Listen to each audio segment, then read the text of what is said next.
Dylan Butler hanging out with us at OSDB Sports and MLSsoccer.com. Dylan, it is one of our first match compression multi-match weeks here with Major League Soccer in 2023. How much chaos is going through your brain having to purge what happened on the weekend in short notice and turning around and getting ready for matches now? Yeah, it's what they call thick and fast, right? Yeah, exactly. So you're right. It's I was thinking about that kind of coming in. Like, what are we gonna? Are we breaking down what happened on the weekend? Are we talking about what's ahead on Wednesday? And then obviously on Saturday. So yeah, it's a busy time for sure. And look, you expect this too. You know, with Leagues Cup, you can't take a break from a league without there being some sort of match congestion, right? So this is where we are.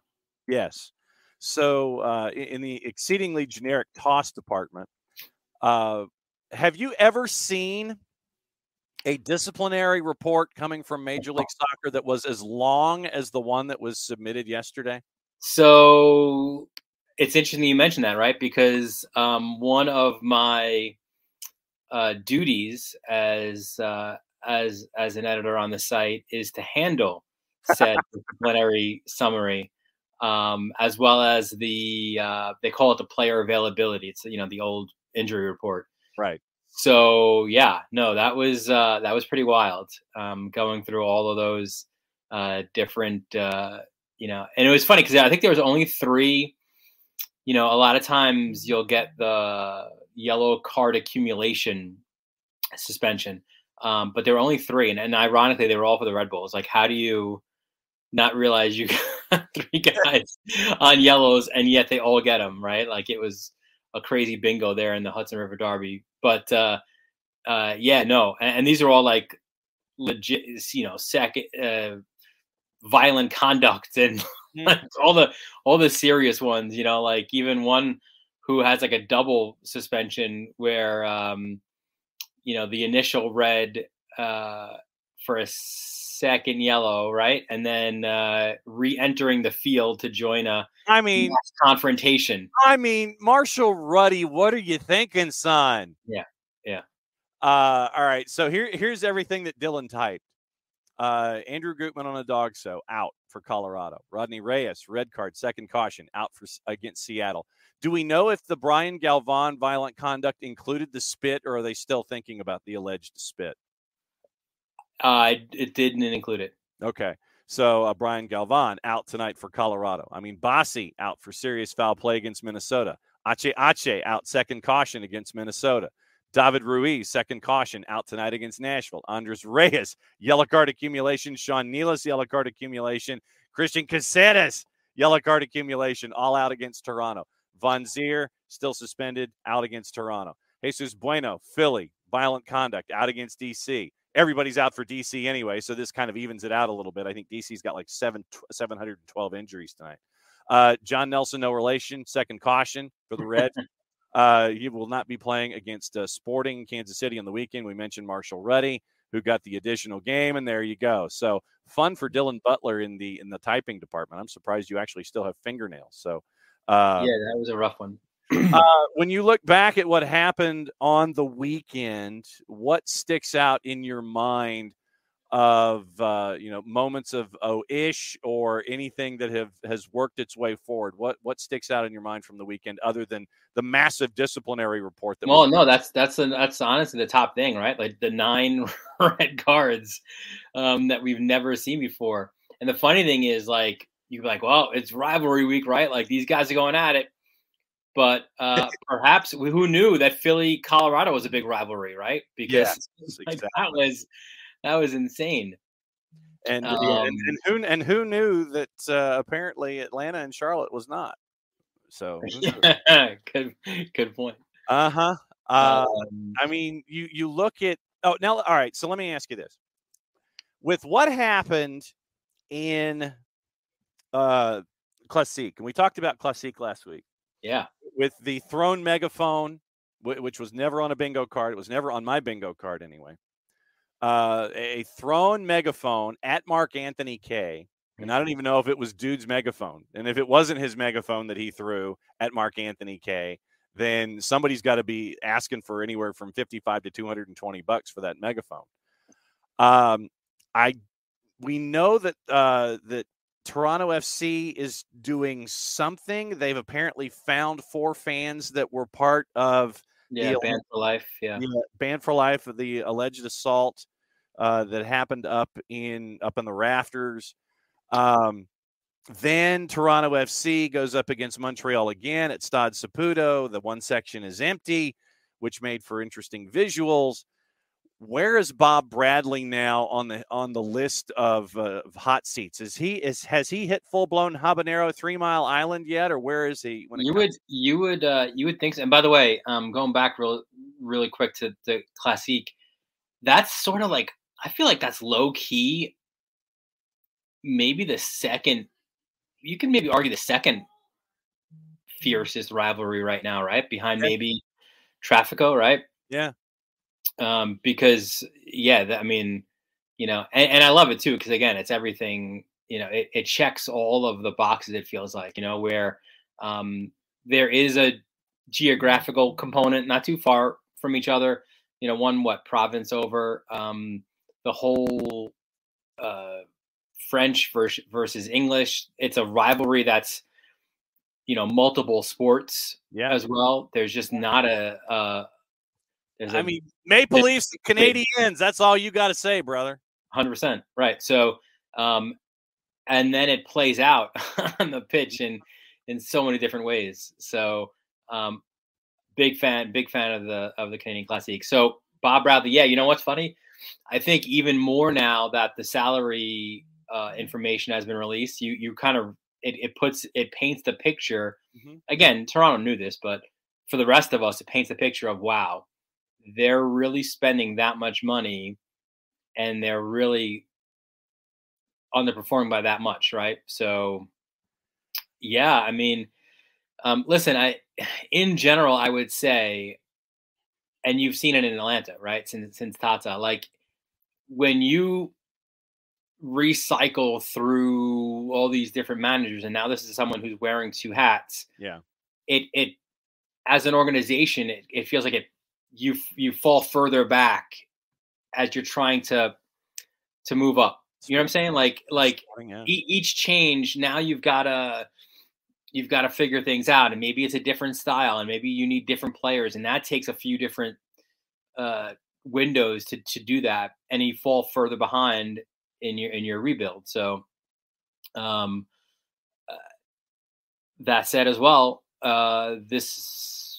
it's a cliche, but it's a results business, and the results aren't there right now. So, and again, I feel like they've pulled the trigger earlier, right, on Chris Armas. Yeah. So I mean, I think they should get. I think they need to get a win tonight, right? So but then the question is, I mean, well, and we know that Red Bulls play with the ball has cooties, and it's next to last versus last in the East. And I know that this identical records, identical everything. I mean, Toronto, the only reason that now I'm still trying to figure out wait a second. All right. So tiebreakers, I'm blanking out here. Red Bulls are ahead of Toronto in the standings. Identical records. Is it just goal difference? Is that the one goal that's the goal difference? Is that it goes wins and then goals? Okay. Because it's 1 goal on goal difference, identical records home and away. And I'm like, wow. Okay. All right. So goal difference. And then one team had the managerial change, and the other one doesn't. Right. And so you have this matchup here, and the question for me is, and we could apply it also in the West with the teams at the bottom, and we talked about them ad infinitum ad nauseum, but nothing seems to change except the margin gets closer. We can get into that in just a little bit. But then, all right, so Toronto, we know that Toronto FC, Maple Leaf Sports and Entertainment, they are going to spend money. They don't care. They own basically everything in and around the post office, working their way down the QEW toward the airport, and they don't care. They don't blink twice about this kind of stuff.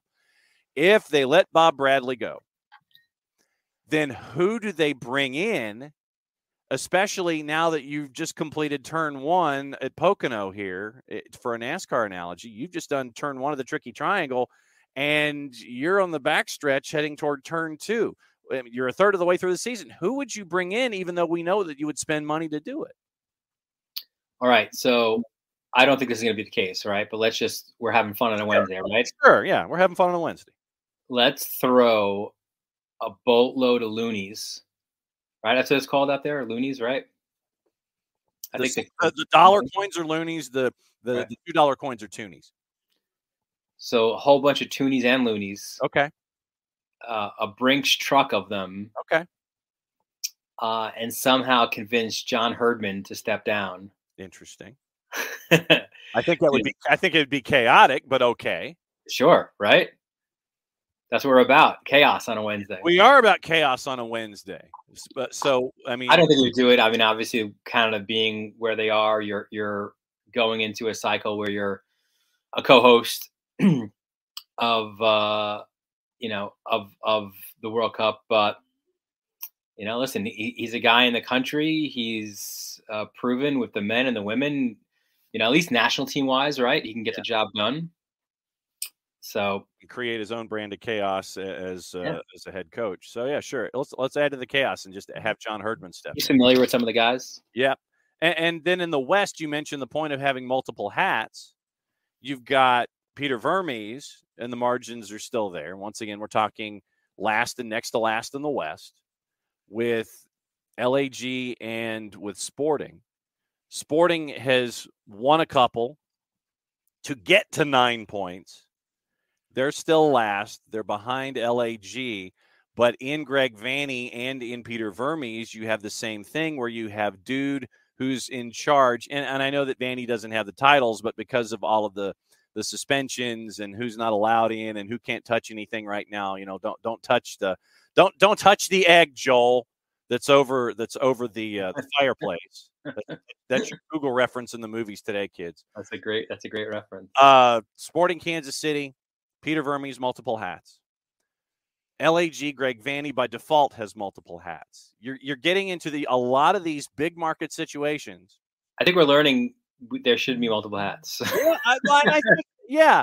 But once again, when you have these managers who have these established pedigrees, whether it's in one market or multiple markets over time, they're going to demand that Parcellian kind of pedigree. 100%. Yeah, I mean, look at Bruce Arena in New England, right? Yeah, that's what convinced him to go there is to have both of those, to wear both of those hats. And you're not going to have, and even if things are challenging for you, you are not going to be challenged within the local media in a place like New England, because all Bruce Arena has to do is hide out at the husk of Toby Keith's restaurant. And no one will ask him a question. And if it's on a Zoom, he may just, turn up his nose and give a curt response. Where in Toronto, the media will go after you. In Sporting in Kansas City, the media covers Sporting because there aren't a whole lot of other things to do in town. In LA, because it's LA, they'll go after you because of where you are, meaning Los Angeles, and trying to keep up with the Joneses, you're not. And it's the inherent danger of wearing both of these hats that is right now staring at each of these three markets that are at the bottom of the standings right now. Yes. That's wild. That's wild. That's wild, crazy stuff, isn't it, Dylan? Yes, that's absolutely. I will say, credit to Sporting, certainly, where and listen, Vermes has been, if anything, he has been steadfast in what he's been saying, right? Yeah. Like, he hasn't changed his talking points, which are, he had to be the most patient of anybody. He said, we've had a lot of injuries, and now that affects other guys, and now that the guys are getting back. I thought it was very interesting in the last press conference, where he referenced the ownership as well as being of the same cloth. So being patient, right? And it wasn't a question about his job, but you can tell that narrative was being talked about, right? Right. At least behind closed doors. So, and they are healthier now, and yeah, they're getting results, and they're not just getting, I mean, they're getting convincing results as well. So, yeah, full credit to them. And then LA,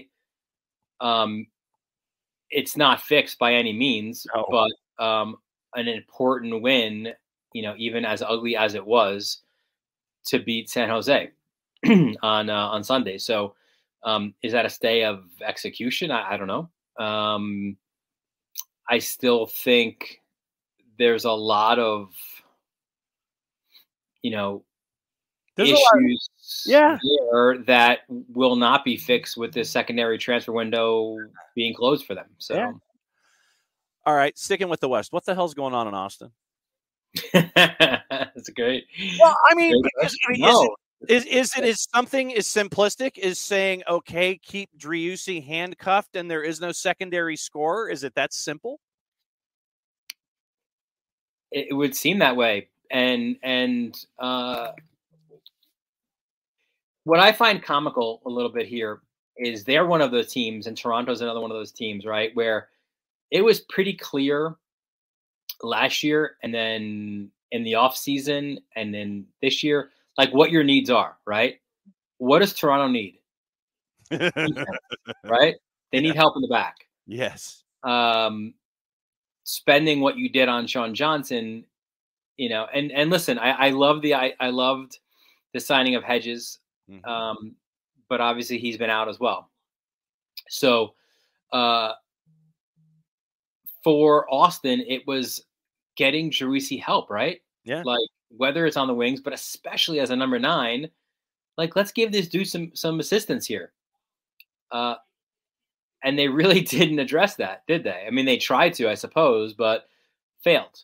In Joshi, right? Yeah. So it's weird. Now, again, I suspect the Reyna situation happening the way it did, maybe blindsided folks there, right? Maybe it affected the primary transfer window, I'm assuming. Yeah. Giving them benefit of doubt there. But yeah, no, I mean, you have needs, and you're not addressing them. Now, NYCFC, in a similar fashion, they knew they didn't really have a true number 9.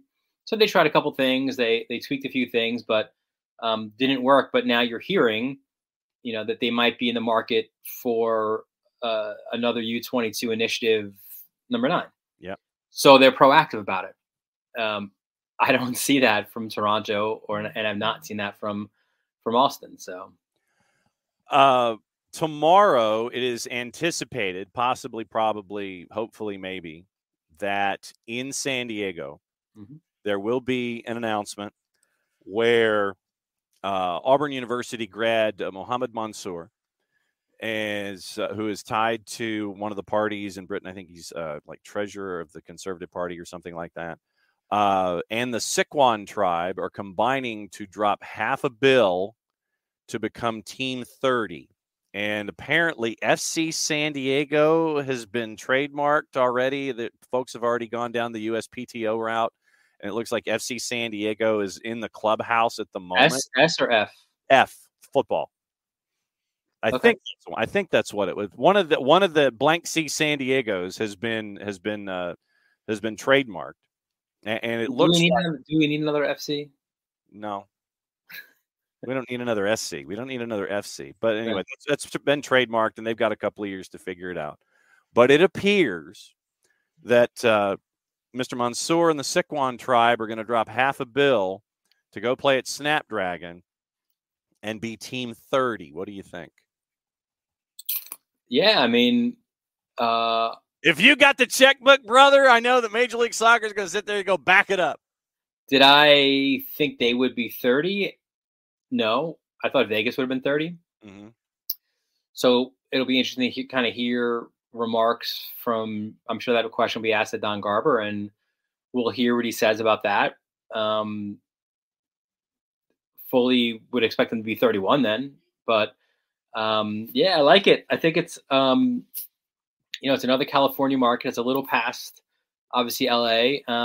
But what I think is super interesting, and I think what they're probably looking to try to capitalize on, is you are right. Like, what is it? A 15-minute drive to Tijuana, Yeah, from the right? city. Yeah, I don't know what it is from When Snapdragon. Cholos plays in San Diego, like huge crowds, right? Like maybe convince some of those fans, to follow your local team now. Yeah, And I would expect that team too as well to definitely try to get an established Mexican name to be part of that group as well. They would be foolish not to. Um, but I like it. Look, I mean, it's although I've never been, it's a beautiful part of the country. Um, I would suspect that I hadn't really looked too much into the ownership group and what they've been trying to do, but definitely think I'm sure they've done their due diligence, and um, I'm just looking forward to that Leagues Cup match, right, between ooh, Tijuana and ooh. and Real San Diego FC or whatever. So Yes, exactly. put all the names all together, right? Yeah, So yeah, no, I think I like it, and it's funny too. I've never realized until like I had a friend who did some PR work or some media relations work with Tijuana, and he lives in San Diego. I was like, wow, how long? He's like, dude, it's super quick. He's like, so many of the Cholos players actually live in, if not all of them, live in San Diego. They have that to get through customs. What is that kind of easy pass, right? yep. Um, like 15-minute drive, 20-minute drive. Like it's so fast, so quick to get from one to the other. So, Yep. um, yeah, I think it's an interesting one. I don't know. Like, I don't know if you necessarily are trying to convince San Diego Cholos fans to leave their club and become a San Diego fan, but I think at least until they play each other, there's no reason that you could have both. No, like you Yeah. can stay with your allegiance to Cholos and And embrace support your, Major League support your new club. So, Embrace Major League Soccer. We're yeah. cool with you hanging out with Cholos. Apparently, MLS Commissioner Don Garber, Mohammed Mansour, and the Siquan tribe are going to be joined by San Diego Mayor Todd Gloria and special guests, capital S, capital G, for a major soccer announcement Thursday, 10:45 a.m. local time. So 1:45 tomorrow afternoon. It looks like Team 30 is going to be San Diego. So in a very, very busy week of stuff, what other matchups are you looking at tonight? What are you staring at tonight, and what are you staring at on the weekend on a quick turn for everybody? Oh, we I got haven't even. well, okay. So here we go. All right, so we'll run it down. I'll look at today, or tonight, I should say. Yeah. Starting in the East. Yeah. I would say Cincinnati Montreal is interesting. Yeah. Right, Cincinnati coming off the bye, Montreal strangely, and this is another reason why you don't bet MLS, right? Like yes. they've got, what is it? 6 straight wins, I want to say 4 straight by 2-0. Yeah. And if you include the Can Champ, they've got 8 wins in a row, right? So they're cooking right now, facing a Cincinnati team, obviously. I think weird things happen when Orlando and NYCFC play. So kind of looking forward to that one. Toronto Red Bull, we mentioned that before. Mm-hmm. That one goes back to the old school of the fight in the tunnel. I'd be interested to see if Sasha Kleshkin brings that up. Oh, somebody needs to fire off the YouTube clip or something. Yeah. Shoot it to him in an email, or shoot it to him on the Bird app before he goes into 360 mode. It's like, do you remember this? Post the YouTube link and have him comment, because you know that everybody else on the crew is going to sit there and they're going to give him the business on it. They could walk through. Like, you know how sometimes they do the goals on set, right? Like they could walk through the whole thing on set. Shadow and graphics, and it's like, right. Now here's question. Follow along. He's in the spot shadow, then you remove it and you see what's going on. Nashville, Miami. Yeah, I think is an interesting one as well, right? Miami's playing pretty well. Nashville, solid. And then later on, yeah, I think it's the last two with LAFC, SKC. SKC's had some really good results, but now you're going up against the Beast. And in the Seattle, Austin, like you would expect, and again, this is why you don't bet MLS. Correct. You would expect a big number for Seattle in that game, right? Oh yeah, like a 3-0 maybe. Yeah, but once again, and then on the weekend you've got Hell is Real. Yes. Cincinnati right now is favored at a -145 at TQL for Hell is Real.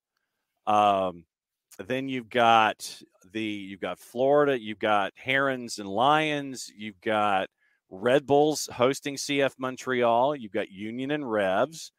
That rivalry between Austin FC and Toronto FC. That one's a good 8. Union and Revs have had some interesting battles. There's been some spiciness there.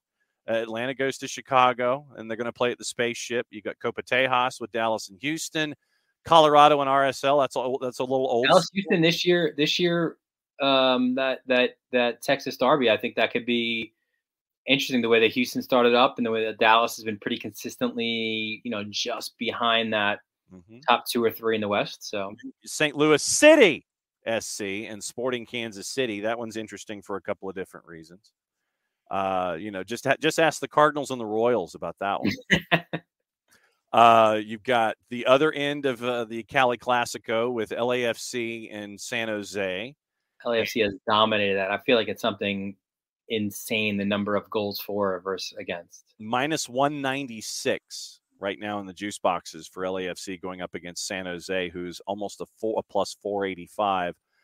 Portland and Minnesota, we all know about that one. That being the barn burner. And then Evander is feeling himself right now, right? Yes, he is. Yeah. And then you end up with the other part of Cascadia, Vancouver hosting Seattle. Vancouver, BC Place traditionally is an underrated, tough place to play. Correct. I don't care what part of the world you're coming from. You could be flying in, yes, from the Eastern time zone like we are here, but it doesn't seem to matter what part of the world you fly into. Playing at BC Place is a pain in the you-know-what.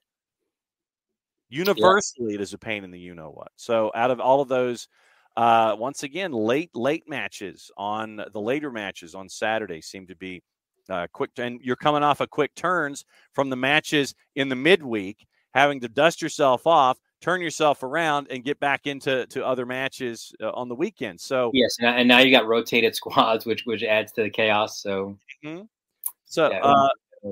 what is the rest of your week like? Getting ready for tonight, and then turning around. What is Dylan Butler? What is your PT plan? What's your PT plan for physical therapy after getting through tonight? And do you give yourself a rest day tomorrow and then you regen on Friday to get ready for Saturday? You're funny. You're forgetting I'm a father of a 4-year-old. So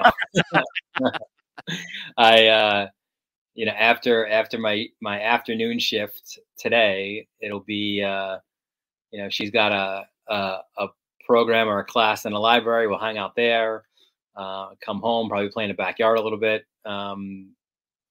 Matches tonight, and then tomorrow get to sleep in a little bit, but then after her dance class, then it's all daddy daycare the rest of the day. So okay, what's the latest with high school and varsity media on YouTube?